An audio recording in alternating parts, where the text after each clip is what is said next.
Today, May 11th, 2020, 6 p.m. via teleconference. We want to start off first by roll call with our Madam Clerk. Banks. Present. Brightwell. Here. Hoskins. Here.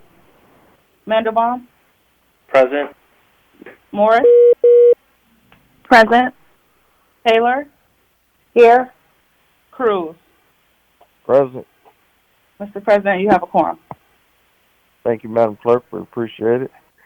And again, we just want to ask everyone, if you're not, those that are on the line, to please mute the phones during the meeting unless you're talking or presenting at the time. Madam Clerk, who else is on the line for us today, just for the listening audience?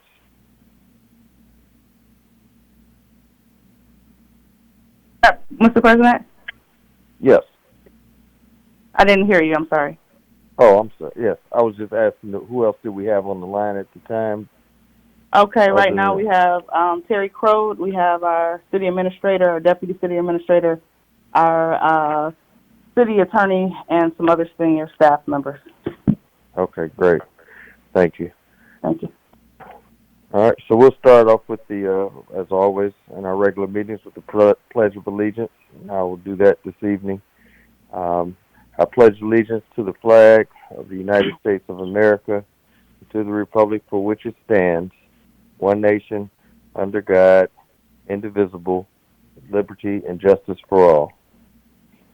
And in saying that, too, I just also want to, again, just continue to thank all of our first responders for the city and that are helping out during, again, these troubling times. They're putting themselves in harm's way, to be honest, and for our sake. So we thank you for the work that they're doing. This evening we have one presentation from our county executive, Mr. Dave Coulter. Mr. Coulter, are you on the line? I am here. Yeah. How you doing? All right. Well, we welcome you to our council meeting, and thank you for reaching out to us to give us an update on things as it relates to the county.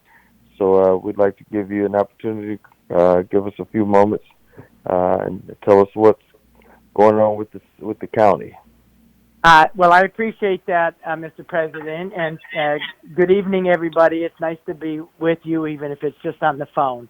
I won't be long, but I want to start by, before I get into just a brief update at the county, I want to thank you all in the city of Southfield on two initiatives, frankly. Number one, the partnership that we have created with your paramedics out of your EMT has been extraordinary, and we have a serious issue in the county and frankly across the country of making sure that we do enough COVID testing in our adult senior living facilities, especially the more independent living facilities. So the nursing homes are important, but they tend to have medical staff on staff. But the independent facilities and the senior facilities do not. And it requires somebody that is trained in how to do that. You can't just get a volunteer off the street. And so we've partnered with the city of Southfield and your paramedics, as well as West Bloomfield and the paramedics there, to see if this partnership could be effective. And it's been tremendously effective. And I want to thank all of you for joining in partnership with us in making sure that this vulnerable population gets tested. And then number two, I'm pleased to say that our partnership with the city and our relationship with the city has gone smoothly in terms of the drive-through testing, which we're now doing 2 days a week off of Greenfield Road at the county public health office there off of Greenfield Road, our South Oakland office. And we've had a robust response to that. We've had full crowds, but very organized. People have to get appointments, and so it's been a very organized process, and it's worked very well. And I appreciate the city's hospitality in helping us host more testing for people in Southfield and the south end of Oakland County. Really critical that we do that. We know that more testing in general is going to be required before we can fully reopen. And so this is an important piece of that. So I want to thank you for both of those things. As you may have heard, and you may have heard me say, it looks like Oakland County probably reached its peak in this. God help us. Hopefully, there's only one wave, but I'll say the first wave around the second week of April. So we are in the flattening phase, as the governor would call it. Our numbers have stabilized. Our health systems have stabilized. We have more supplies than we did. We don't have enough testing, so that's still the area that we work on the most. But we have more supplies than we had, and things are stabilizing, and that's really a result of all the efforts that you've helped to do to get the word out, to support the governor's stay-at-home orders, which I personally think have been so helpful in all of this and necessary. And obviously that stay-at-home order goes through the 28th of May, and I totally support that. If we're going to keep these numbers down and we're going to keep on the trend that we're on right now, we continue to have to take this seriously. So even as some industries are coming back, like construction and some manufacturing, it's important that we all take this really seriously, which I know you're all doing in Southfield. So I want to applaud you for that. So we are looking at how we reopen our economy. I have an economic recovery task force made up of business and nonprofit and education and labor leaders across the county that are helping guide our decisions and our advice on how to do that. So more to come as we gradually, I think it'll be a phased reopening of our economy, but we will get back on our feet, and we're able to do that because of the things that all of you have helped to promote. So with that, I'll just stop because I know you have a full meeting. If there's any specific questions that you have of me, I would be happy to answer them. Okay. Well, Mr. Executive, we really appreciate you taking the time out to come and speak with us today. And definitely, it's been a great pleasure to have someone who's been a mayor of the south end of this county in the seat that you're in right now, so that we don't get forgotten down here. So we definitely appreciate that. What I will do right now is I'll go through each council member and just ask if they have questions, and we'll go from there, and then we'll allow you to carry on with all the work that you have to do. So we'll start with Councilwoman Banks. Thank you. Good evening. Could you please tell me, you said we're testing in Southfield on Tuesdays and Thursdays. Are you still testing, Mr. Coulter, at the Oakland County offices on opposite days? Yeah, so we're doing the Oakland County offices off of Telegraph on Monday and Wednesday. And on Friday, this is a new one that we've added to this schedule. On Fridays, we're at the Novi Civic Center. So, yes, that's the complete schedule from 9 to 5 each of those days, weather permitting. Thank you very much. Thank you. All right. Councilman Brightwell? No questions. Thank you, Mr. Calder. I appreciate you being here, and thank you for sharing the comments with us. Thank you. Okay. Mr. Hoskins? I don't have any questions, but I just want to say that I am very happy that our county executive came to the meeting, and it's been a pleasure working. I know that at both the city and the state level, it has been a pleasure working with the county, and there have been a lot of good things that we've been able to get done. He has a great team, and I'm happy that we've been able to do a lot of great stuff. And I also want to say, in particular with a lot of our economic development, I'm looking forward to seeing all the stuff that we're doing with that. I know we hear a lot about, from our businesses, large and small. A lot of them have concerns about what's going to be, what their future is going to look like. And so I'm looking forward to working with the county and making sure our businesses are taken care of as much as we can take care of them. Thank you. And if I could just add to that, there's sometimes there's a perception that it's our business community that's like, beating down my door to open up as soon as possible. I just want to tell you that the business community in Southfield and in Oakland County has been tremendous. They just want to do the right thing. What we're hearing from them is we just want to know what the orders are. We want to know what's safe and what's not safe to do because we want to keep people safe. We want to keep our employees and our customers safe.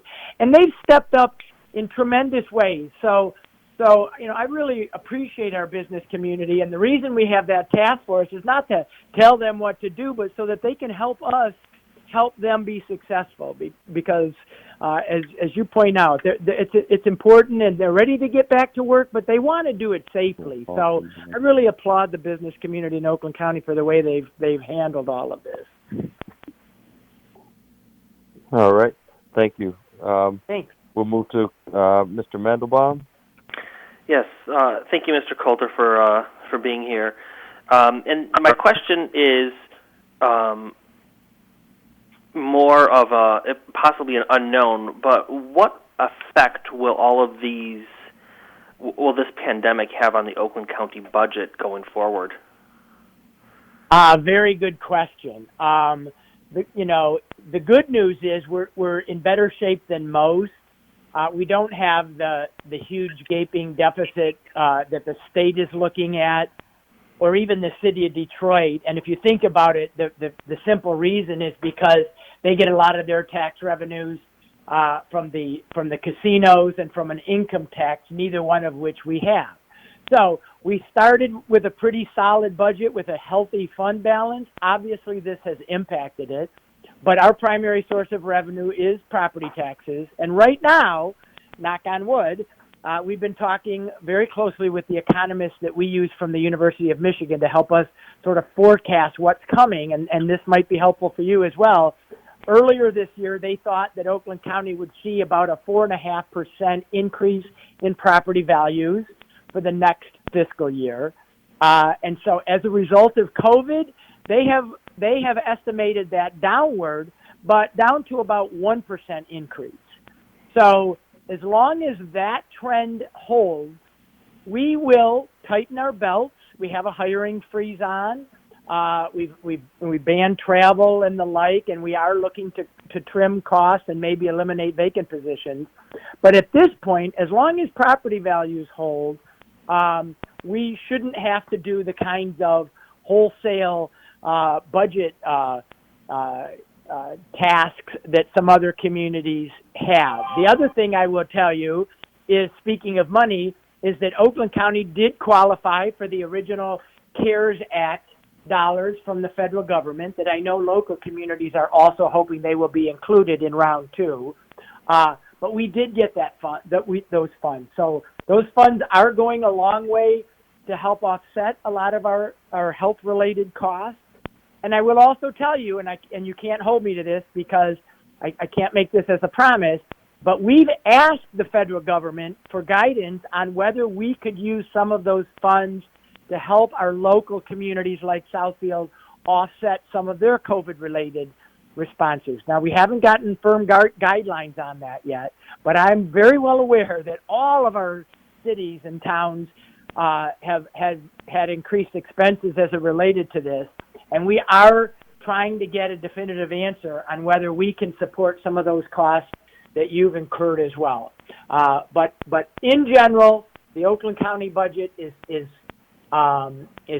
fairly stable. I'm worried about it. If we go into a depression, that'll be a whole nother ball game.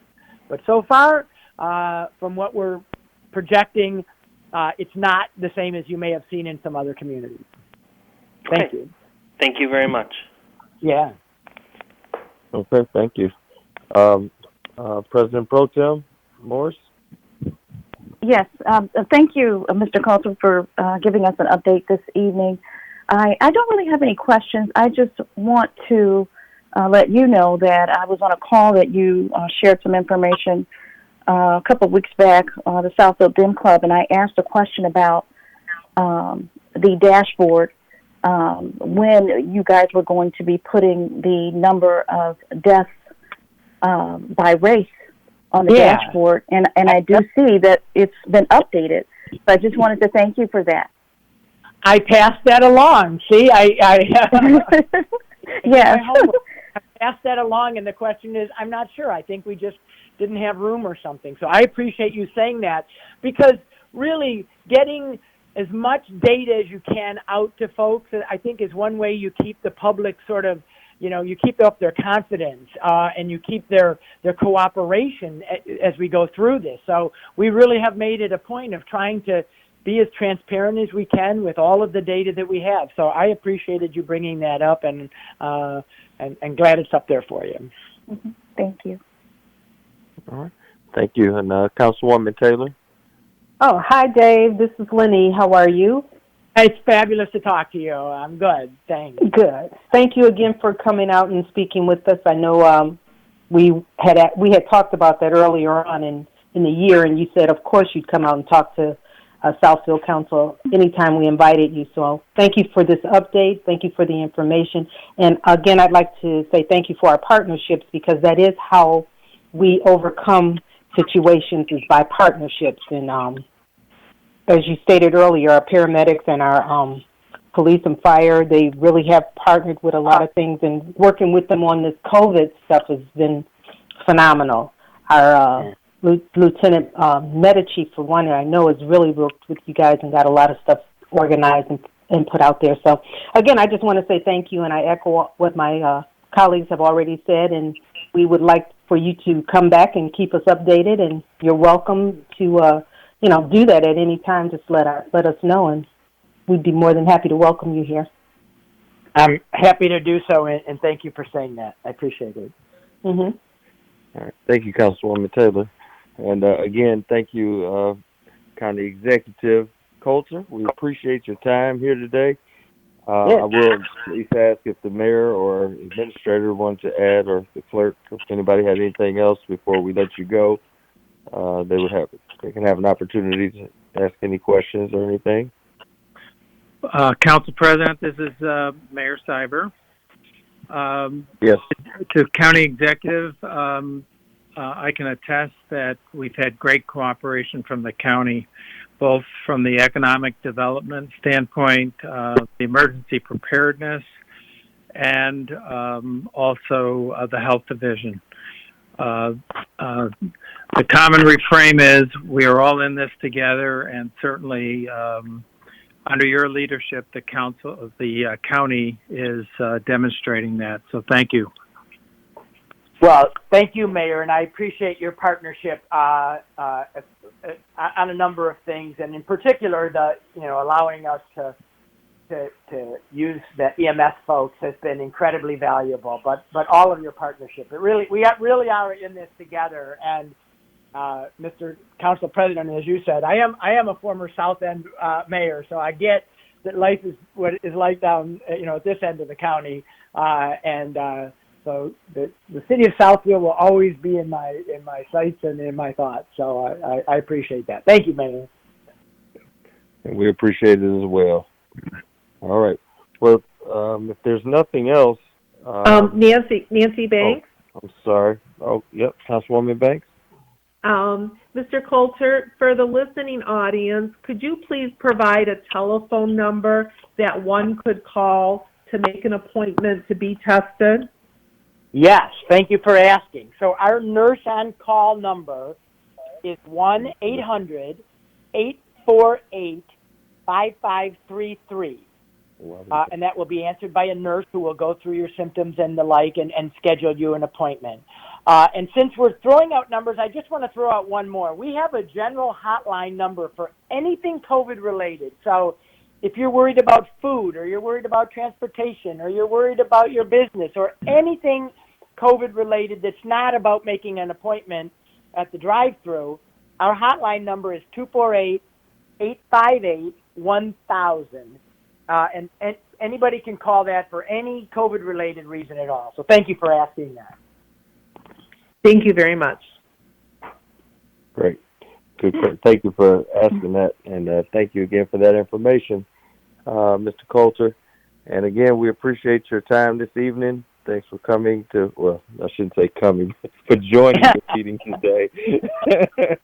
Yeah. And again, as I think has already been stated, you're always welcome to stop by and check in with us. We really appreciate it.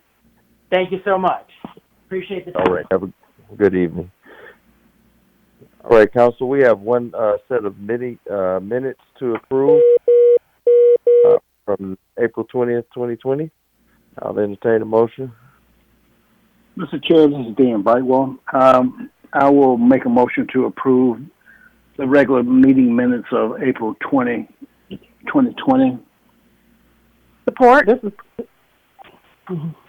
Okay, I didn't catch who that was. I'm sorry. Is that Ms. Taylor? Well, I was going to somebody else. I was going to say somebody else beat me to it. Okay. Well, it was been moved by Mr. Brightwell. We'll say supported by Ms. Taylor on this one because I couldn't tell for sure. But that we approve the regular meeting minutes of April 20, 2020. Madam Clerk, could you please take the roll call vote, please? Brightwell, Yes. Hoskins, Yes. Mandelbaum, Yes. Morris, Yes. Taylor, Yes. Cruz, Yes. Banks. Yes. Minutes have been approved, Mr. President. Thank you, Madam Clerk. Next, we have our consent agenda. Again, I'll entertain a motion on that as well. Mr. Chair, before we approve the consent agenda, perhaps I need clarification on item D, and maybe I should just pull that and we can discuss it after the other approval. That's fine. Okay. So we'll take item D off initially right now. Is there any other concerns on any other items?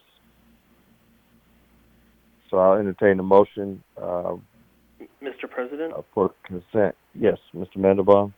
I'd like to make a motion that we approve consent agenda items A through J with the exception of D. Okay. This is Councilwoman Taylor. I support. Thank you. It's been moved by Mr. Mandelbaum, supported by Ms. Taylor, that we approve the consent agenda as presented with the exception of item D at this time. Are there any other questions or comments at this point? Madam Clerk, shall we call the roll on this as well? Yes. And then we'll come back to D. Yes. Mandelbaum, Yes. Morris, Yes. Taylor, Yes. Cruz, Yes. Banks, Yes. Brightwell. Yes. Consent agenda items are approved with the exception of consent agenda item D, Mr. President. Okay, thank you. All right, I'll acknowledge Mr. Brightwell now on item D. You Yeah. go right ahead. That's the item on the capital improvement program, and it seems like when I look at page 21 and 20 and 21, is something missing? Is when I look at it, it says present council members. Nothing is there on those two pages, so it seems like something is. The fields should be filled out. I assume they're left blank. Mr. President, to your concern, Councilman Brightwell, we cannot put that in until after the meeting. You're referencing a resolution because we didn't know who was going to be here or not.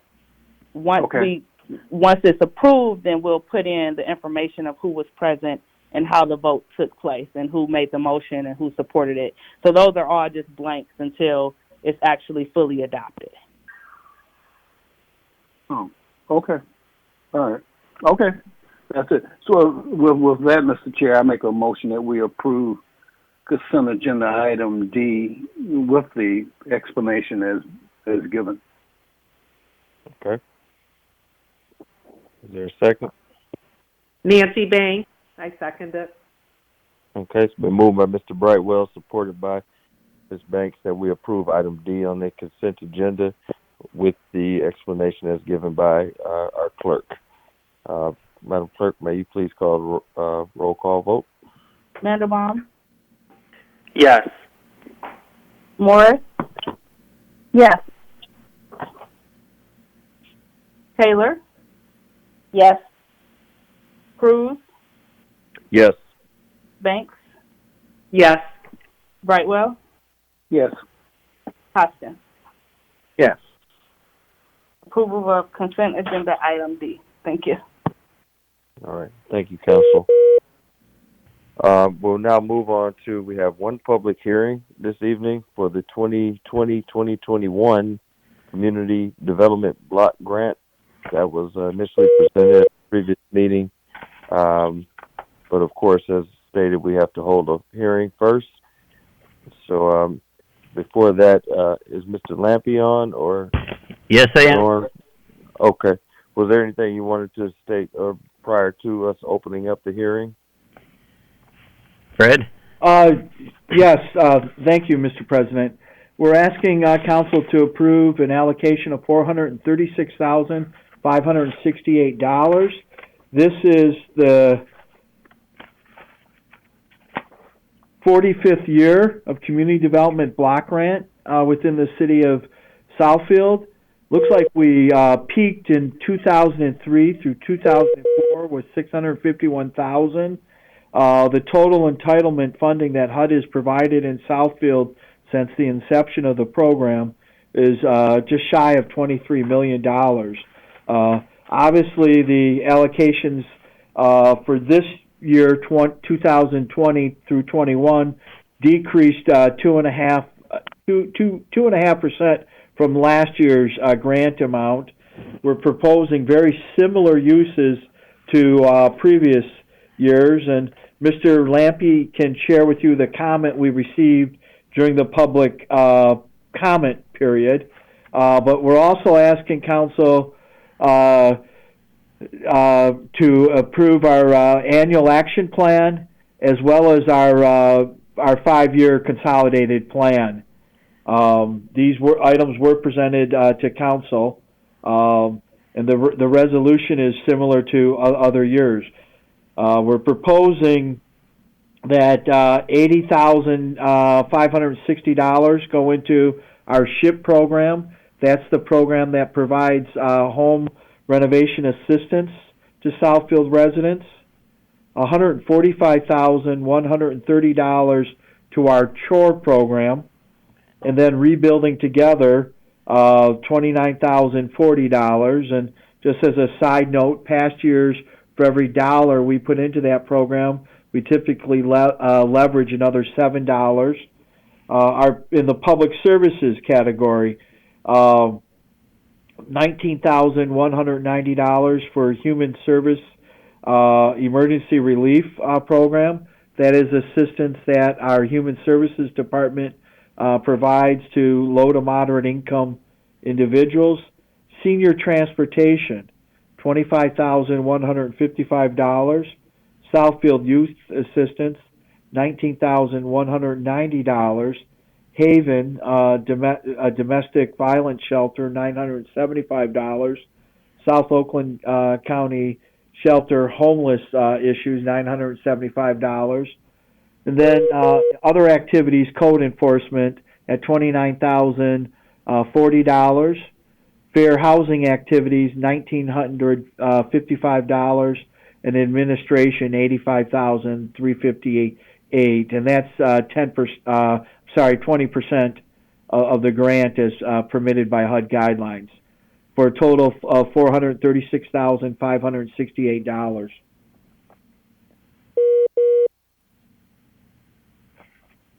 Okay. Anything else before we open up?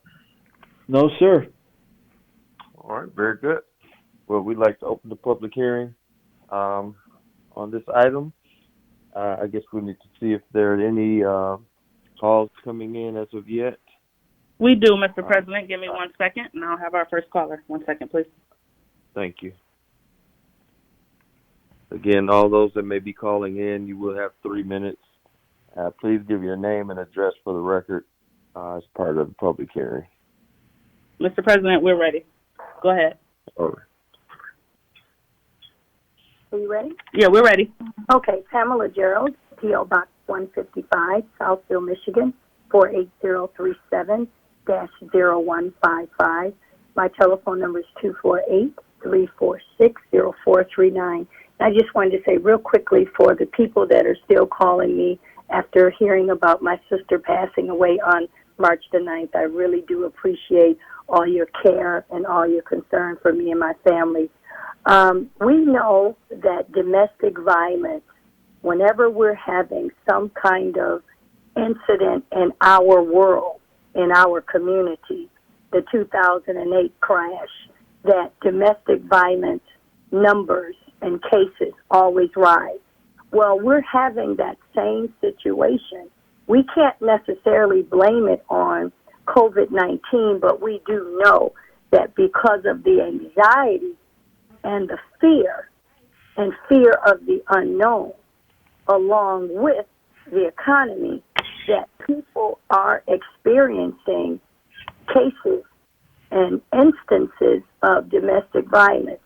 You guys have known for many years that I've been very passionate about Haven since I interviewed the former CEO, which was Miss Beth Morrison. So I'm very fond of Haven because I like what they do. So I'd like to encourage the council, the administration, and even the mayor to maybe consider giving Haven more money and asking the Arts Commission if they would like to make a donation to Haven and maybe select some of the art and we give it to them to auction off that would represent in the form of art how dangerous and how sad and hurtful and painful that domestic violence can be. So I want to see the city do more. I want to thank Dave Coulter for giving a shout out to our paramedics, and this is why we fought really hard not to have our 911 go out to the county, because this is what we do in Southfield. Our police and fire and 911 dispatchers, they work very, very hard, and they work very hard to handle these types of calls with domestic violence when they come in. So is it possible for the city to give more money? That's my first question. And then I am in support of Haven getting some money. I just want to see the city be more creative and up that donation. We can't keep touting about, yes, domestic violence is high because of the economy or because of COVID-19 without putting our money where we're touting. And if that's what we're talking about, just put your money right there. And if I could say to all right, the thank chair, you, Ms. Farrell. Your time is up. Thank you. We appreciate it. I'm looking on my phone and I just did. I did it on my phone. I gave you more than 3 minutes, to be honest. So you're all set. But we heard your voice, and thank you. Ms. Hawkins, do we have any other callers?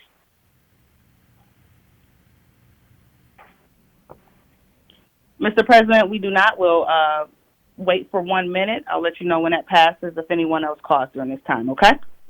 Okay, thank you. Thank you. While we're waiting, I just want to again ask Mr. Lampe, how much did we lose in our general amount of money that we get for this block grant? I think I forget the number. Yeah, it was 2.5%. I think we were at last year at 447,000. This year 436,000. So about $11,000. And we kind of did the reductions across the board. Okay. And we've been. Mr. President, keep in mind during the public comment, it's only for public comment. So you have to reserve your commentary until the public hearing is reserved. Please, sir. Thank you. And it's been a minute, so you're good. Okay. No more public comment for the public hearing. Okay. So can I go back to that question again then? I just wanted to be clear. This grant has taken a haircut for the last couple of years. as I recall. Yeah. Again, there's many things I know we want to do. Mr. President, I hate to interrupt you. Can you close the public hearing first, sir? Okay. All right. Thank you. Public hearing is now closed. Now, that was just the point I just wanted to make. And again, about the fact that we are continually losing some money in this program from time, and so forth. So there's only so much we have to work with. And so we have to do the best we can to service and serve as much as we can. So with the public hearing now being closed, I'd like to go to council first and move through this. So if there are any questions, I'll start with Councilman Brightwell. Excuse me. Do you have any other additions? I know I don't have any other additions. Nothing from me at this time. Okay. Mr. Hoskins? Nope, I don't have any questions. Okay. Mr. Mandelbaum? I do not have any questions. All right. And Ms. Morris? I don't have any questions. Thank you. Okay. Ms. Taylor? Yes, hi. I just listening to Pam Gerald, I am in agreement with her. I know that Haven has done a lot for domestic violence, and I've spoken with a lot of women that have had to use that service, and I'm also very familiar with South Oakland Shelter.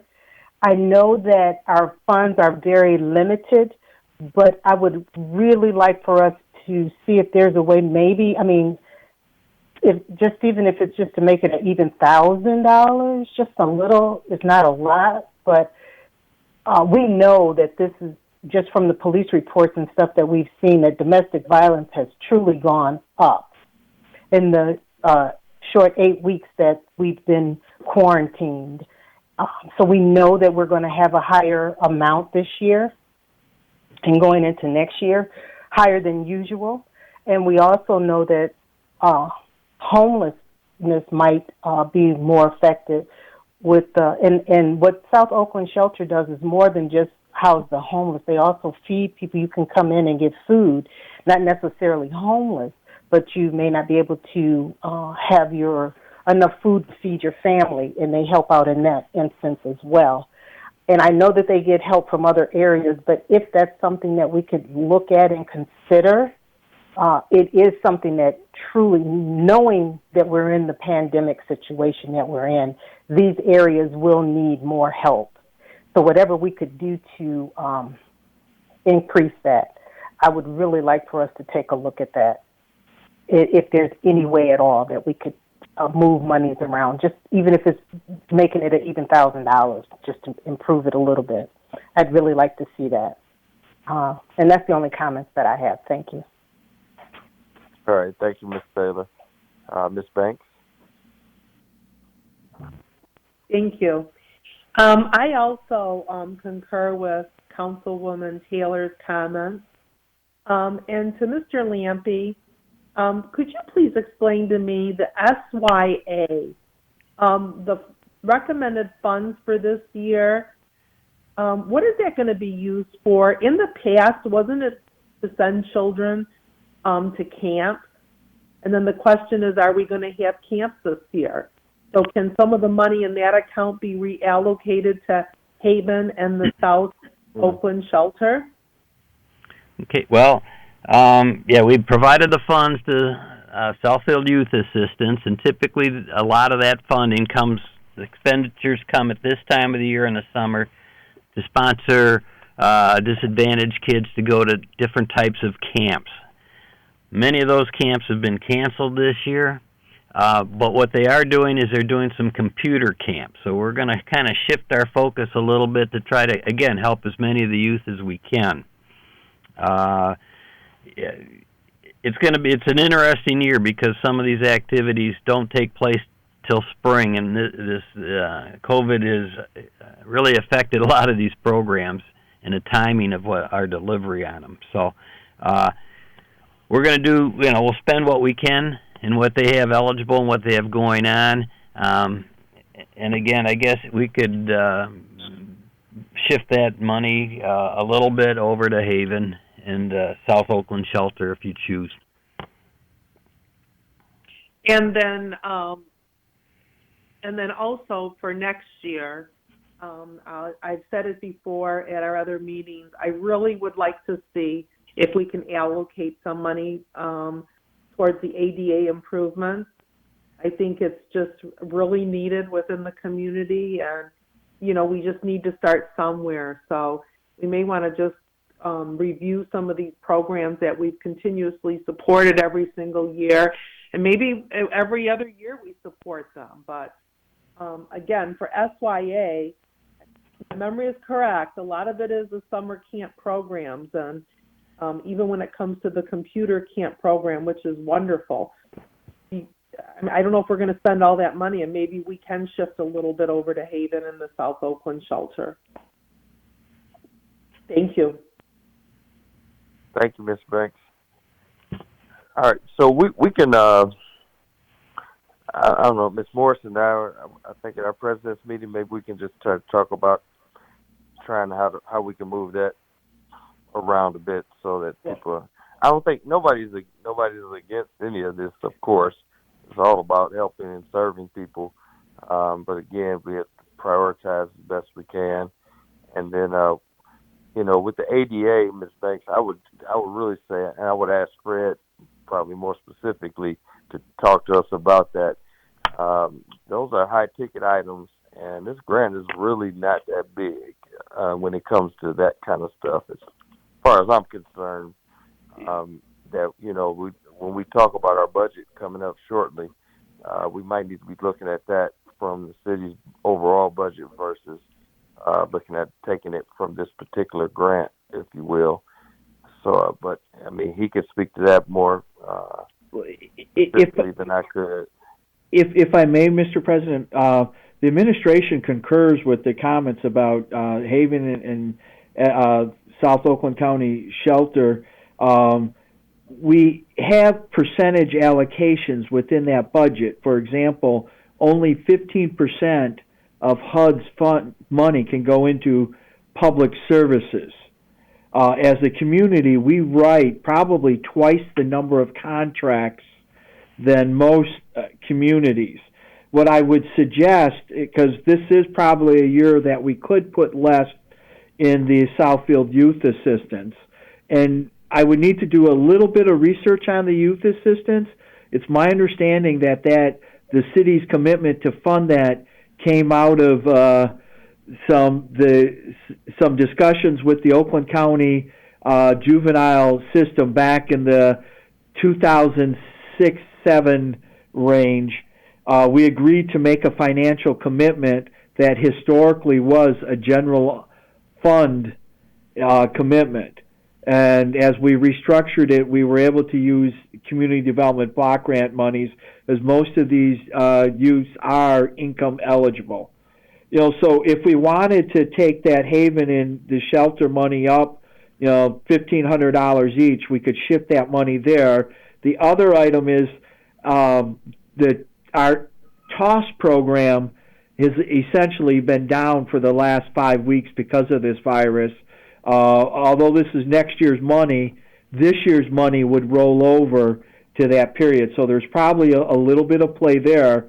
We'd really like to wrap this up so we could get this into HUD. So I would offer $1,500 each to Haven and Shelter, and we would take out the $1,050 from SYA for this year. The other comment, Mr. President, you're absolutely right about the ADA compliance. This grant has so many strings and conditions on it that it's not very good money to use for capital improvements. It's quite cumbersome. We'd be better off using money from our reserved account in the infrastructure, which this council, I don't have the exact number, but you made a substantial commitment to that fund at the conclusion of the June 30th, 2019 fiscal year. So I think that's a more appropriate line item or a way to fund ADA compliance issues. So I offer that suggestion just to move this item because within the next couple of weeks we'll be coming back with you with a substantial amendment to the 2019 Community Development Block Grant activities for the COVID monies of $256,000. Okay. And Chair? another thing, Mr. President. Oh. Yes, go ahead, Ms. Morris. Well, I was just going to say, too, Mr. Coulter this evening mentioned that there was some additional funding that they had applied for, we're going to be applying for COVID-related activities. And we do see the increase in domestic violence as a direct relation to COVID-19. So maybe there will be some additional funds that could be allocated towards Haven as well. We could follow up with him in relationship to that as well. Yep. Mr. President, Councilwoman Morris is absolutely correct. The county has funds they're going after. We know there will be we know we have the commitment for the first CARES for HUD monies of direct allocation to HUD, but there's already discussion about a second allocation coming along. Then there is also money that the police department's looking at. I think it's $44,000, and the fire department is working on additional funding coming in as well. And the comments about domestic violence, we have been tracking those on a weekly basis, and we are concerned. It's not just that people have cabin fever or going stir crazy. It's also the economic pressures that people are under. You know, how do I feed my family? Will I be able to keep the lights on? Will I be able to make my rent? And these are things that we're expecting to become greater pressure points throughout the summer. Yep. Okay. Yep. That's a great point. Yes, Mr. Chair. Yeah. To Fred. Fred, as you know, I've been pushing and I'm 100% for Haven and also the South Oakland shelter, and obviously those are societal harms that everyone tries to support because of what goes on. But I'm a big fan of Crime Stopper. Crime Stopper have a multitude of programs for people who are victims of crime and victims of all the things that go on in society. In addition, I'm sure some of it takes in domestic violence. And obviously, we talked about this a little bit a couple of weeks ago. And Fred, I think you're a little bit familiar with able to go on with Crime Stopper. Yeah. Is that part of what can come out be put into this particular program because of the multitude of things they do for the community? Not only just for tips, but they do a whole lot of things for victims of crimes. You're correct. They do a whole lot of things for victims of crime. The challenge we have in using these HUD dollars is tying the direct benefit back to the city of Southfield. For example, on each of these public service contracts, the city enters into a very simple two-page agreement with these entities where they're providing data back to us as to the direct benefit of Southfield. We haven't been able to vet Crime Stoppers as to how those dollars impact Southfield residents yet. And I'm not saying that it can't be done, but there would be a process. For example, the Southfield Youth Assistance, we know all of those dollars are being spent on Southfield residents who are income eligible. When we get into assistance with SOS or Haven, that there's a documentation that the victim of that domestic violent assault or someone who received counseling services, that they have a tie to Southfield. The same can be said about the shelter. And with Crime Stoppers, we just don't have that data to build that case. I would rather attempt to find a different way to support them and not have the cumbersome strings that we have. And as I am in a meeting with Crime Stoppers tomorrow at 10 a.m., 10:15. Okay. Well, that's fine, but I just want to make sure I want to keep them in this loop with respect to because I'm 100% impressed with what their program. They have more than just this tip thing, and I've been really impressed with what they can do for the community. And we have all kind of crimes that affects a family. Yep. From top to bottom. So, and that's the nexus we need to build. How does this affect Southfield families? They provide counseling, the grief support, the funds to help identify the guilty parties, and help those families get through these tragic events. Right. And the other point is Crime Stoppers is also currently located in Southfield. Sure. Well, I just want to make sure we keep them in the loop with respect to what they are doing in the city of Southfield. And as far as if we can, when in a meeting with them, if we can get a readout from them, the direct benefit to Southfield, that's something that we can use in the future with respect to allocation of funds, or the limited funds they would have. But I'm 100% for Haven and the South Oakland Shelter and what they are doing and what we're currently doing. But if we can add another very, very valuable institution to our list of what we are supporting here in the city, I would like to see that done. Well, otherwise, you guys just go ahead and massage the numbers, and if we can increase the output to those other entities, that's fine with me. All right, thank you, Mr. Brightwell, and I think you guys have heard kind of the sentiment of council in a couple areas. So we plan to bring this back to a regular meeting, our next regular meeting, to approve. Is that correct? I think we were hoping to get it approved this evening, Mr. President, but we can certainly bring this back. Okay, If that's the collective desire. As long as the time does not expire on this, we can. Yeah, I just wanted to make sure. Can we make adjustments still based on what? Yes, you can make the adjustments this evening, and. Okay. And if that's the case, and if council feels comfortable, then we can go forward with a vote. Then. Well, Nancy Banks. Yes, Ms. Banks. Mr. Zorn had indicated that there might be extra money in senior transportation, so why don't we just take a little bit from the senior transportation and a little bit from the SYA program, and then put it into the two other accounts, and then we can approve it this evening. Mr. President, so we would deduct $525 from the senior transportation and the Southfield Youth Assistance. Okay. So the senior transportation will become $24,630, and I don't know. I can't do it quick enough. Quick math.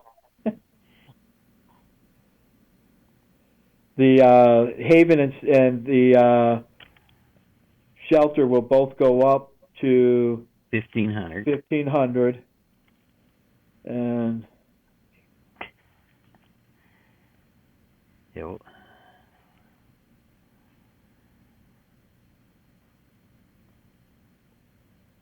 And the SYA Southfield Youth Assistance will become $18,665.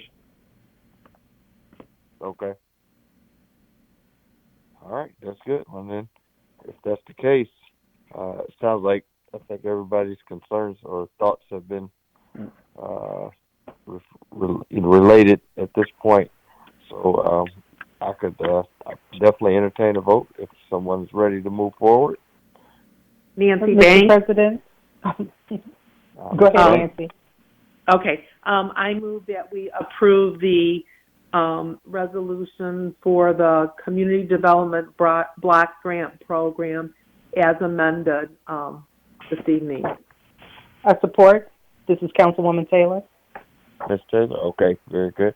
So it's been moved by Ms. Banks and supported by Ms. Taylor that we approve the Community Development Block Grant Annual Action Plan with the amendments as presented this evening. Are there any other questions or concerns? Otherwise, we'll take a roll call vote. Morris? Yes. Taylor? Yes. Cruz? Yes. Banks? Yes. Brightwell? Yes. Hoskins? Yes. Mandelbaum? Yes. Community Development Block Grant Program with amendments as presented has been adopted. Thank you, Madam Clerk, and thank you, Council. Thank you, Mr. Lampe. Thank you. And for all your work. And Brett, we appreciate you always helping us get this to where we need to get to. And Mr. President, I'd like to thank the council for getting us, just allowing us to move forward, because I can tell you a lot of focus is being put on the COVID CARES money. We're looking at additional money.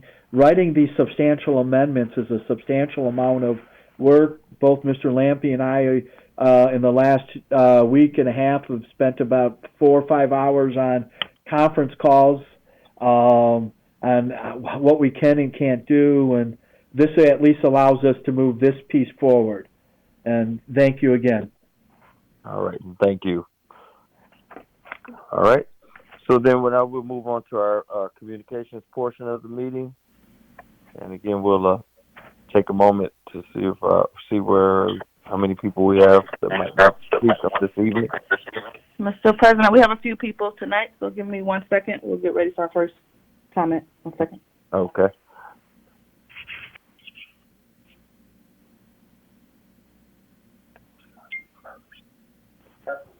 Go ahead. Good evening. My name is Gerard Mullen, Post Office Box 155, Southfield, Michigan 48037. Mr. President, tonight I would like to talk about Section 11.18.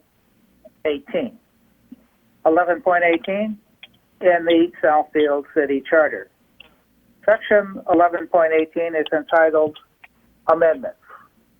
Recently, this council has been talking about reverting back to local primary elections via amending the Southfield City Charter. Unfortunately, 11.18, which is the necessary tool that would be needed to amend the charter, is broken. Broken because the authors of 11.18 failed to properly incorporate into the charter the Home Rule Act of 1909, the state law that is the sole authority for amending any city charter in Michigan. In other words, 11.18 is currently in conflict with state law. And here's why. When the authors of 11.18 tried to adopt the Home Rule Act into the charter, they did it incompletely. Let me expand on this.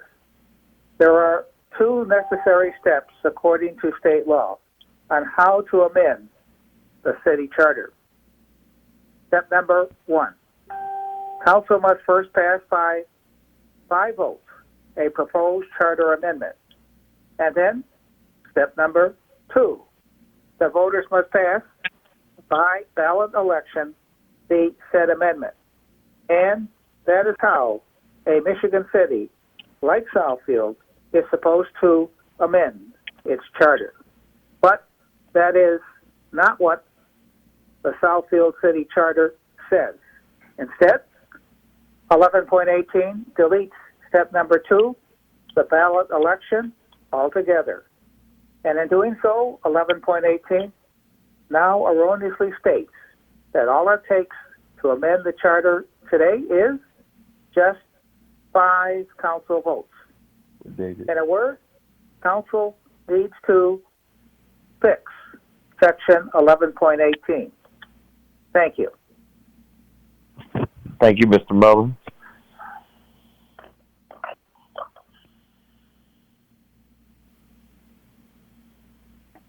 Go ahead. Hello? Yes, you're on. Okay.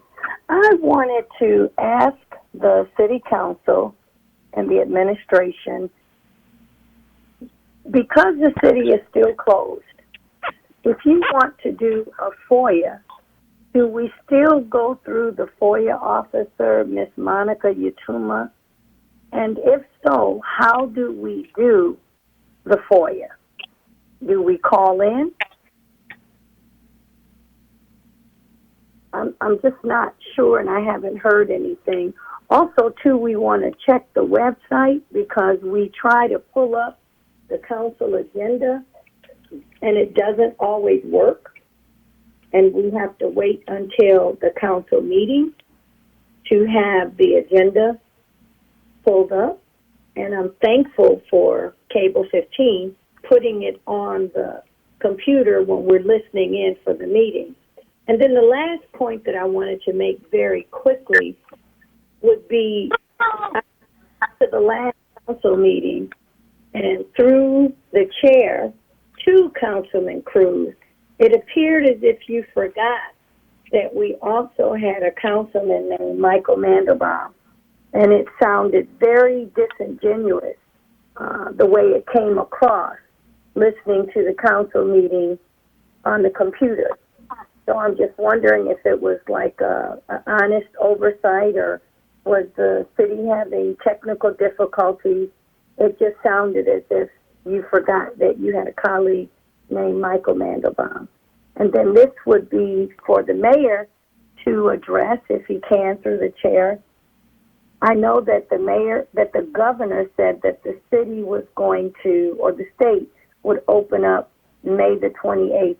Are you comfortable with that date? And if so, is it going to apply to all the local businesses in Southfield? How would that be handled? And then I'd like to know how much time I have. 52 seconds. Okay, so I'm going to yield my time and just say we could do a better job timing. And you know, Mr. President, there's a delay from on your end versus on our end with the computer. And hopefully you can be cognizant of that for the next meeting. And thank you so much. And happy Mother's Day to all of the mothers. Hope you had a wonderful day yesterday despite the pandemic. Thank you. Sure. Do we have any other individuals that are online? Yep, we got one more, sir. Give me 1 second. Okay.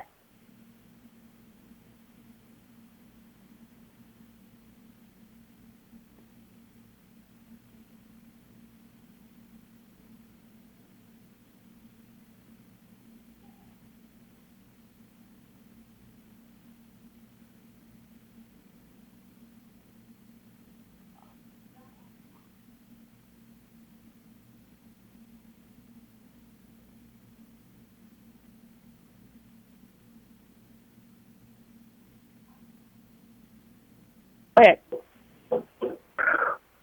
Okay, we're seeing some activity in the neighborhood. It looks like surveying, and I first noticed a peculiarity. Oh, good evening. I'm sorry, the greeting. Hope everyone is well. I logged into Google to look for, the distance and how to get there, and it told me I had to travel 242 feet from my house to the street. And my house is about 35 feet from Garner Street, and so I wondered where they were thinking my home was, and sure enough, it was my address. But I further looked into it when I got home, and there was another address at my address is 24201, and somehow there was a 24219 address that we've never seen before. and it seemed to be showing my mailbox as if. So I had talked to the city planner today about it, and he said there were no changes going on. But we've seen, additional electric and the gas company, and I just wondered if the city had a plan, as with the mayor's interest in property earlier last year or whenever it was. We're kind of uncertain about the situation in regards to planning of the future here, and just wondered if the council had reviewed anything or if there'd been any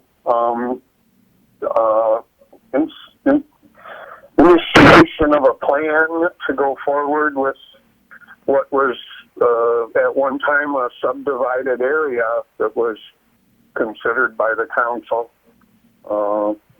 couple or 2 decades ago, it seems like now.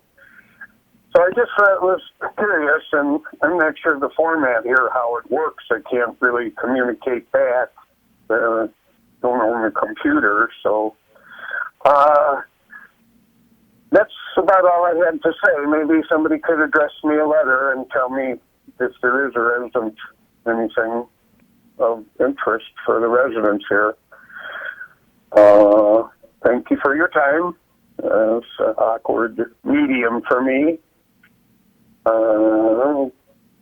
Hope we all stay well and wear our face masks, and we'll be over soon, and spring can seem like spring is being put off as well. So fortunate that we're staying in the house anyway. And have a good evening. All right. Thank you. I would say to that gentleman, honestly, I was having a hard time hearing a little bit. But if the gentleman is still listening, can he, Madam Clerk, can he leave his call and leave his name and number? Yeah, I have his information that I will make sure the proper party gets it, okay? Okay, thank you very much. You're welcome. All right. Any other calls? We are all set this evening. Just we'll wait one more minute for the delay, and we're all set. I'll tell you when it's over. Thanks. All right, thank you.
Okay, Mr. President, we're all set. Thank you. Mm-hmm. Okay, thank you, Ms. Hawkins.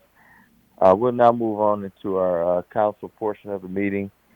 And today, I'll just start off with just a comment that was made under public comments just previously. I do believe that I did apologize to my colleague, Mr. Mandelbaum, on last week. And if it sounded disingenuous, it certainly wasn't. He's a colleague and a friend of mine, and by any means, I would not intentionally miss his name. But again, working through this medium that we're doing right now makes things a little bit awkward at times, and it just was, just happened on that particular time. So again, I'll just say it again. I apologize, Mr. Mandelbaum, and I will not be do my best not to miss you or any of my other colleagues that are part of this council as we're going through. But nonetheless, I just wanted to address that for myself at this point. But if we want to open it up for any other council comments, we'll start with Mr. Hoskins, if you will. don't have any real comments other than I hope everyone did have a very nice and safe Mother's Day yesterday, and I hope everyone continues to stay safe as we wade through this unfortunate situation we're all going through. Absolutely. Thank you, Councilman. Mr. Mandelbaum. Yes, thank you. And I did not think that you were skipping me on purpose, or at least I hope not. But I think we can get past that. I did have a question as it relates to our meetings going forward. I know that even though the stay-at-home order is currently set to expire on May 28th, and you never know how long that it may continue. If I understood correctly, the governor's order for our meetings being held teleconference goes until the end of June. Do we plan to continue teleconferencing our meetings until that time, or have we started working on a plan to go back into a modified version of our meetings on campus? I have no intention to do it any sooner than we have to be honest. I think we will continue to teleconference through June at this point. At this point, we need to, because we still have to meet, and when we we call together this special meeting to talk about our returning process, and as Administrator Zorn has done with all of his departments, and we have to do as well. We need to discuss how we're going to manage this, and as we return back, and when we return back. But no, just because it may be, and we may be able to at an earlier date, I plan to keep us on teleconference until we feel comfortable. All of us feel comfortable that we're ready to take another step. Okay, perfect. Okay. Thank you. Yep. Councilwoman Morris? Thank you. I just have one question to City Administrator. Are you still sending out the COVID-19 data numbers spread? For the past couple of weeks, I haven't received a report. And I don't know if I'm missing it, but I didn't know if you were still sending them out. I know you were sending us something on the Providence as well as the numbers per zip code. We're still sending out numbers by zip code, not with a daily frequency. And then when we get the documents from Providence, I am forwarding those numbers. I did get a set of numbers today, but the format has changed slightly, and I wanted to just take a minute. But before I leave this evening, I'll forward that. And I have shared with Beaumont the full council's contacts. People should be getting an email from Beaumont. If not, let me know and I'll work to get that corrected. I haven't received an email from Beaumont with any numbers. I haven't received the City of Southfield numbers either. Okay. Council President, may I interject here? Yes, Mr. Mayor. To Ms. Morris, you can access the Southfield zip code numbers by going to oakgov.com, and it's right on the front page. There's a red button, COVID. You press on that, and then it takes you to the zip codes. Yeah, I have been on there, Mayor, and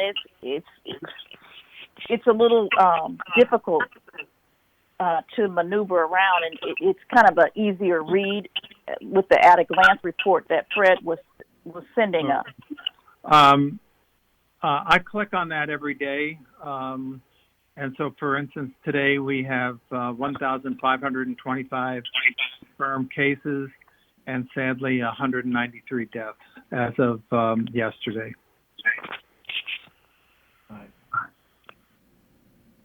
I will go back to what I was sending, but there is a link, and I'll get that. We'll put it back together. I mean, I'd appreciate it. I understand what you're saying, Mayor, but I know I've been on that site, and sometimes you hover around with the mouse and you can't really tell which zip code you're in, and then you miss a zip code. And but thank you for the most recent update. But yeah, I'd appreciate that, Fred, if you could continue to send those reports for us. You're quite correct, Councilwoman. The map zooms in and out, and it's really can be quite maddening. Okay. Mm-hmm. All right. Thank you. That's all I had. Mm-hmm. That's okay. Ms. Taylor? Yes, hi. I know we're having a special budget meeting on Wednesday, the 13th at 6 o'clock. My question through the chair to Fred is, will all of the department heads be on that call as well? Yes. We'll try to orchestrate it, probably by department and in a sequence, and I'll look at and go department by department down the list, alpha order. That would be helpful, just in case we have a questioner. Certainly. And because our format is so different, a lot of us are working from home anyway. So if the department heads would make themselves available, it would be greatly appreciated. We'll make that happen. Okay, thank you. And also, we had a letter in our email box this week on the deer population. I know the young lady was highly upset about the amount of deer that we have.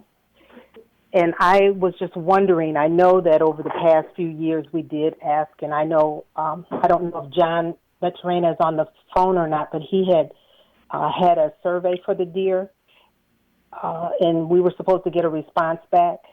And I don't recall ever having that response. I remember asking, and they needed more time due to the weather or the way the winter was or something like that.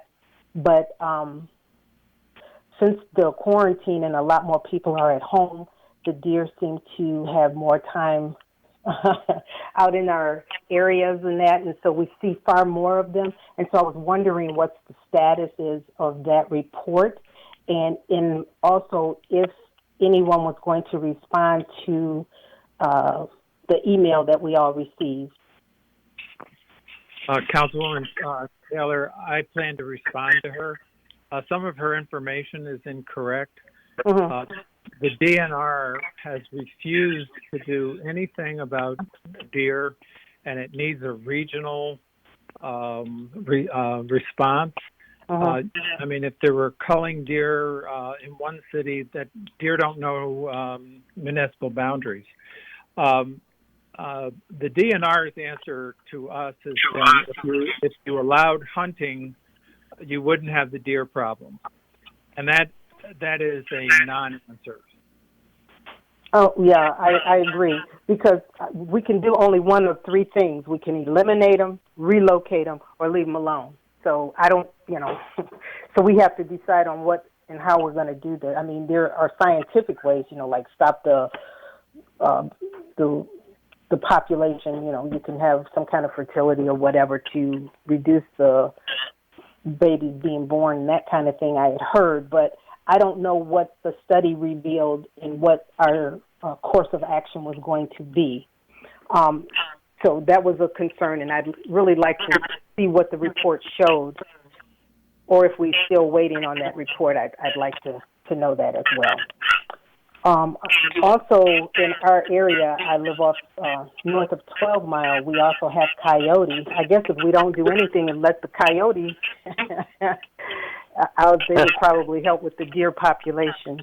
But we have coyotes in our area, and two of the neighbors have like a little den under their back porch, and they had called animal control and also another location they called to have them come out and remove the coyote because there was like 12 coyote babies under their deck. So just be careful if you're out walking in the area of north of 12 Mile, between 12 and 13 Mile at night, because there are coyote sightings that we have, and we know with babies in the area that they're going to they're going to be looking to feed them. So that might be pretty dangerous for small pets. And put your food and stuff up to keep them out of your yard, because we do have them. And then also I'd like to know, and I know I've asked this several times before, is I know, Fred, we have you on the agenda every week, but if we could just get an update as to what's going on in the city, what kinds of things you're currently working on, just to keep us up to date and we would all be on the same page. I know that you speak to various council people, but those are individuals and the entire council doesn't know, but yet we get asked a lot of the same questions, and it would be nice if we would all have the same answers, and we can do that if we have the same information. So I was just wondering if there's a way for you to give us and I don't mean to put you on the spot or anything like that, I'm just saying in general, like if there's something that we should be aware of that's coming down the pike, or the high points of things that's of interest to all of the residents here in the city, like with Northland or things like that. Like the gentleman that called, there's a DTE or something in their area. If we could get an update from Lee. And that's another thing we might, because we're now on a phone call type of a situation, we might even ask if our department heads or directors could be on the call. And when we have questions like this, they could give us an answer rather than us directing everything to you. You could have your department give us the answers when we ask these types of questions, since we're on the phone. I don't know if that's something you'd like to consider or talk about with the council president or not, but that's just something I've been thinking about and wanted to talk about. Because there are things that's going on in the city that you're working on, and it takes months for it to get to the council, but yet residents know about it, and they'll ask us about various things, and we won't have an answer. We'll have to say, we'll get back to you on that or whatever.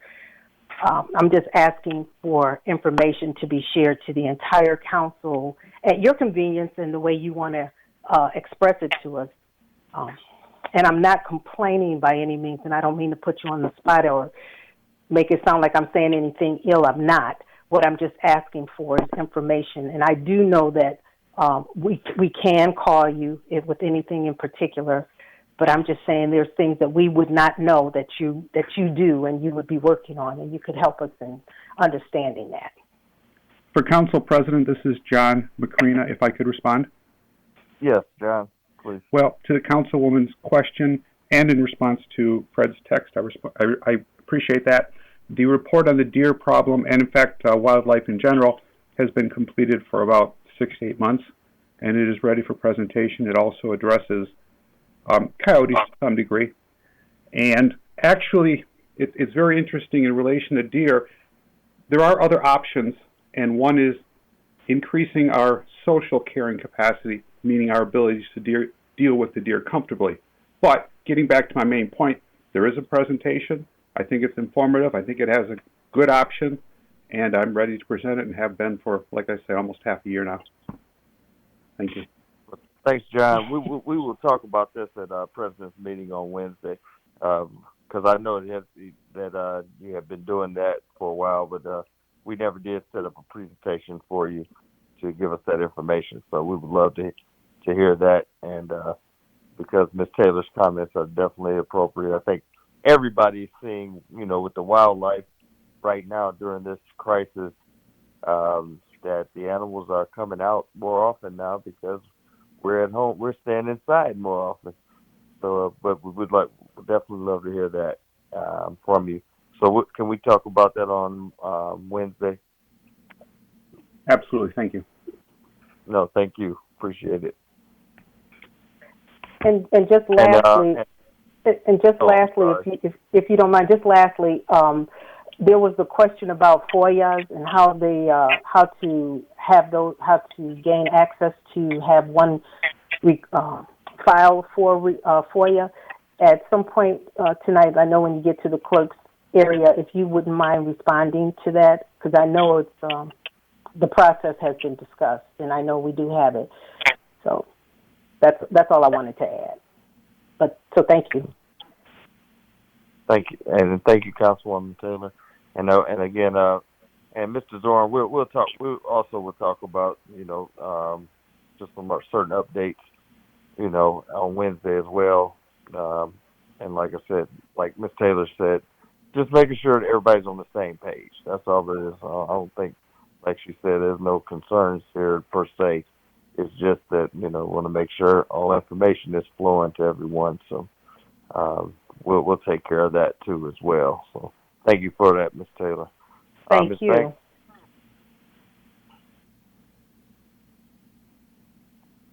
Ms. Banks, did you have anything this evening? Yes, thank you.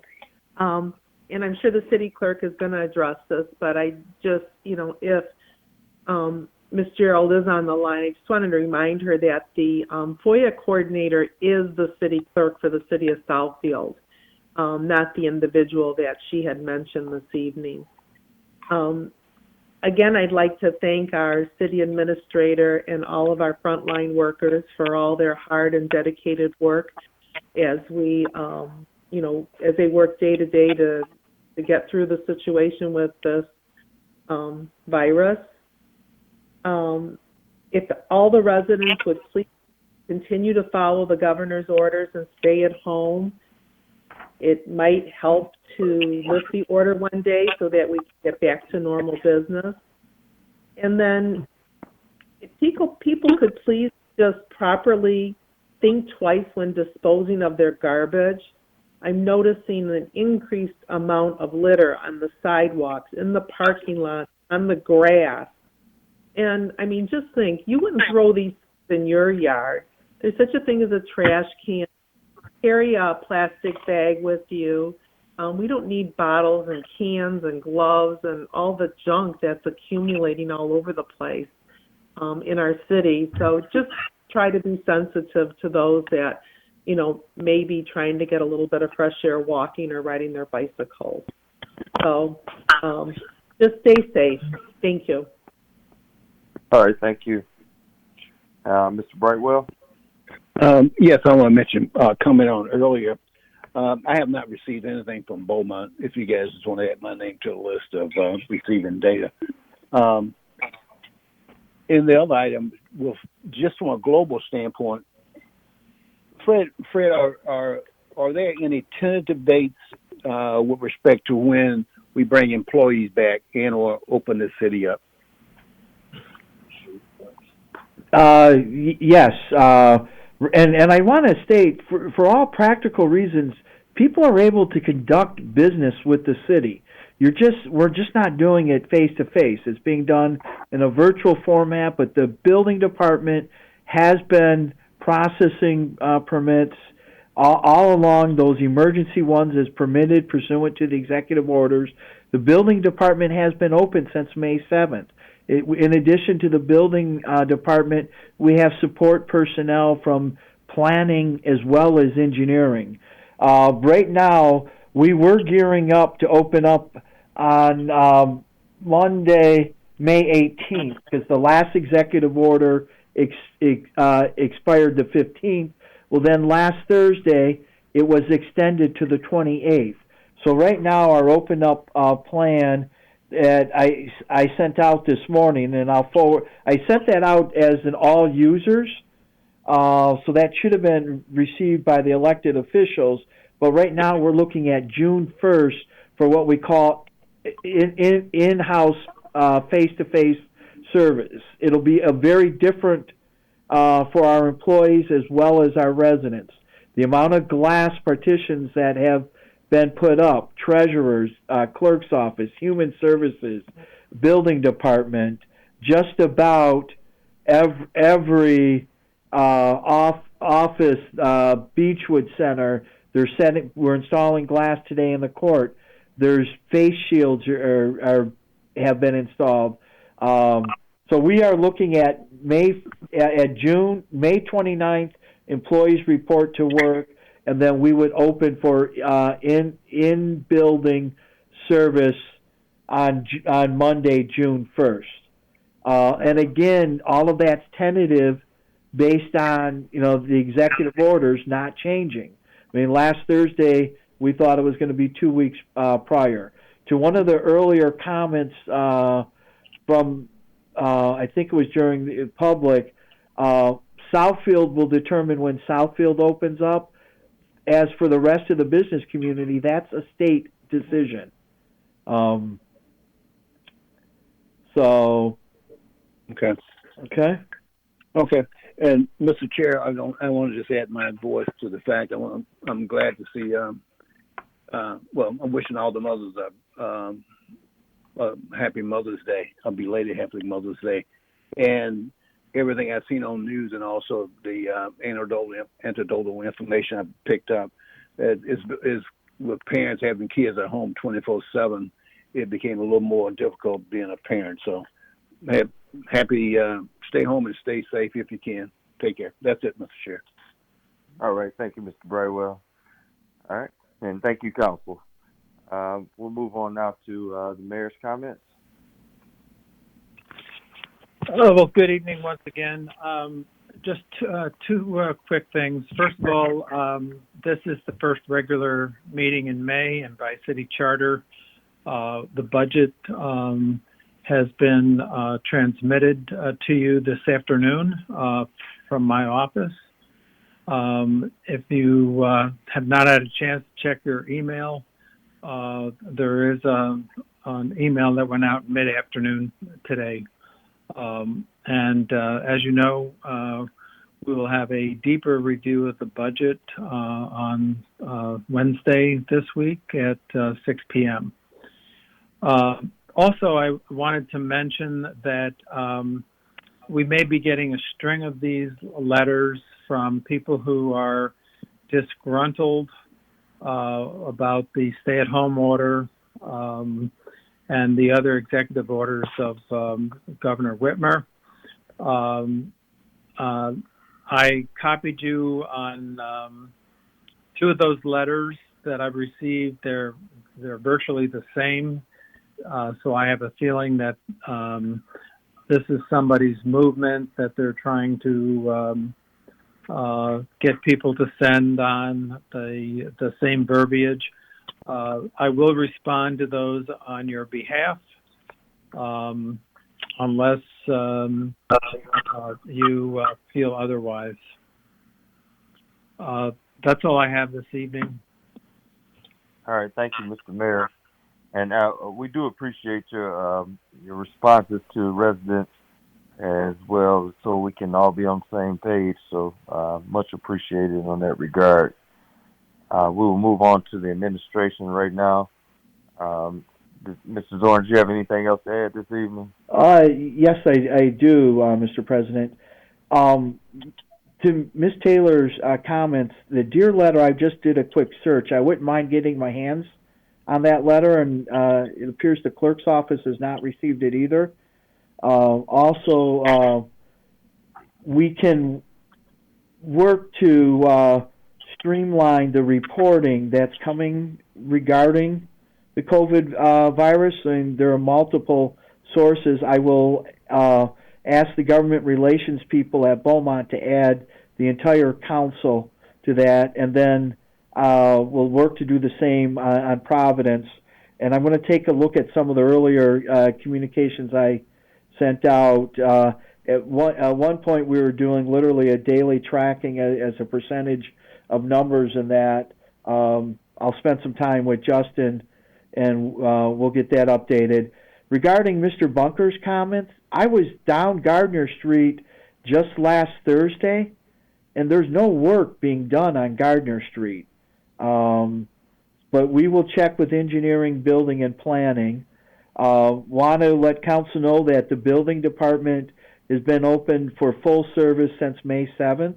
The majority of the building department staff has been working. The glass has been installed. We're practicing all of the recommended best procedures. And then throughout the city, the departments are all completing their COOPS plan, their continuation of occupancy plan, as well as writing we're calling it return to work plans. The COOPS plans are meant to be broad incident plan documents.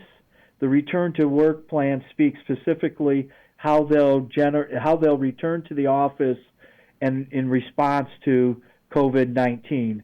In addition, we've been in the midst of a budget. The budget, as the mayor indicated, was transmitted. Took a very different approach this year, particularly that the budget that was being prepared in mid-March to be presented to the mayor in April has been dramatically rehauled. All capital expenditures have been pulled out of the general fund. We're recommending a slight use of fund balance, as well as we've cut some other capital projects in non-general fund. Want to comment, Executive Coulter made reference to the University of Michigan economist. I know myself and Austin have been listening to those same reports directly from Michigan Municipal League as well as SEMCOG with the economic forecast. We've also heard forecasts from the Michigan Department of Treasury, and we try to build a budget that recognizes the fiscal challenges. As of this morning, there have been a small number of tax appeals. We're watching the impact on our tax base. The impacts will probably be to our revenue sharing. Like the county, we don't have an income tax to work with. We don't have casino revenues. Our two primary sources are property taxes as well as income tax. Just to give you a snapshot in the building department, the same period a year ago brought in a little over $500,000, and this year we brought in $88,000 during that same period. Keep in mind, the only work that could be done in the building department was emergency work. We're seeing a steady clip of new projects come in. We have a strong number of projects coming down the planning pipeline. Most of you were familiar with the work happening at the old Federal Mogul building, the Marinelli building, as well as Volkswagen. And I think just a month ago, we provided a very detailed update on the Northland project. We have two potential purchasers who are going through their preliminary due diligence, and we hope to come back to council with full-blown purchase agreements for the Northland property. That's pretty much a thumbnail sketch of what I've been up to. I can tell you myself and the deputy administrator have been in here every day. And when I walk through the buildings, there's quite a lot. Staff is here and working. We are just working in a very different format. Happy to answer any questions at your direction, Mr. President. Thank you, Mr. Zorn. Appreciate it. And again, going back to Ms. Taylor, and you addressed it already. As we move forward, we'll try to make sure we get everybody the same information all the time, as best we can.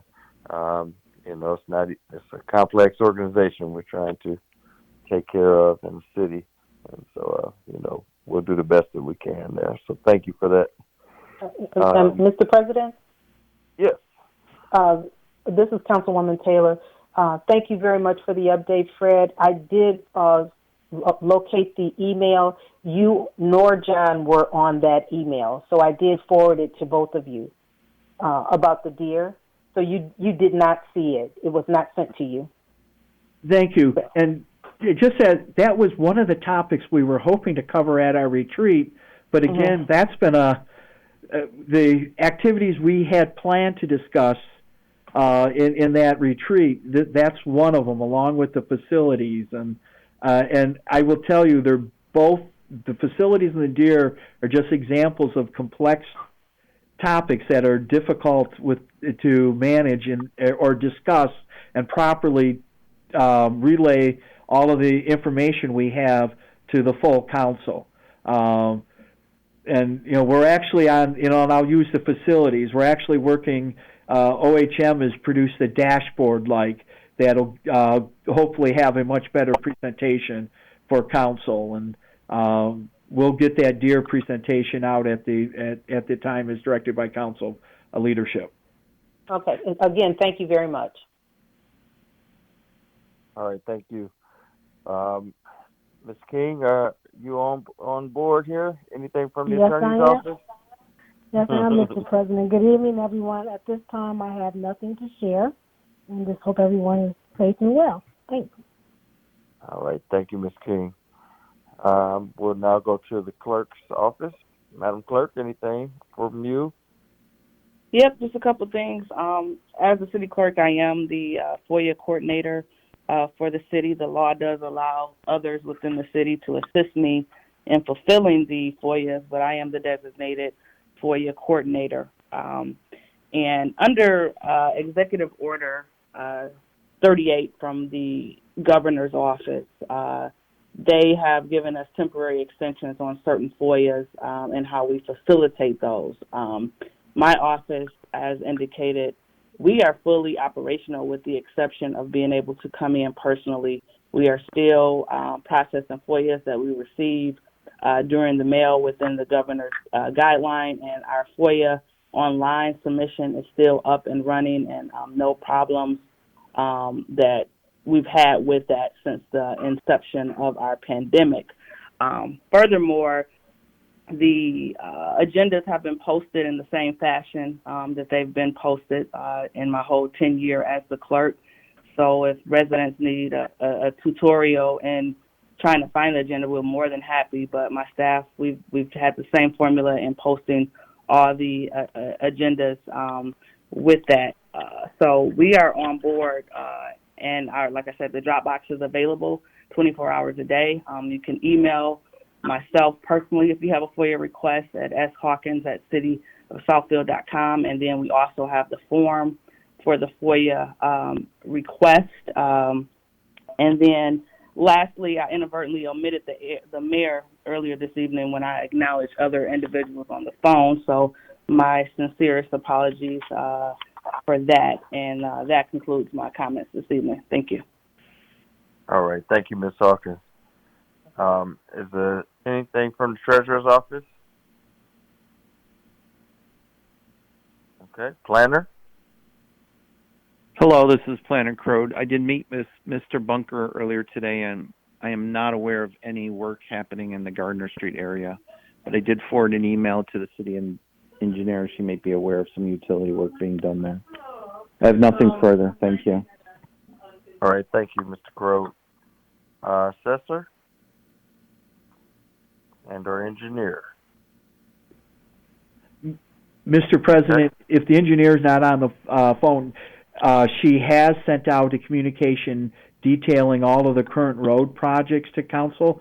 I thought I had it in front of me, but it's not. I can't find it. I apologize.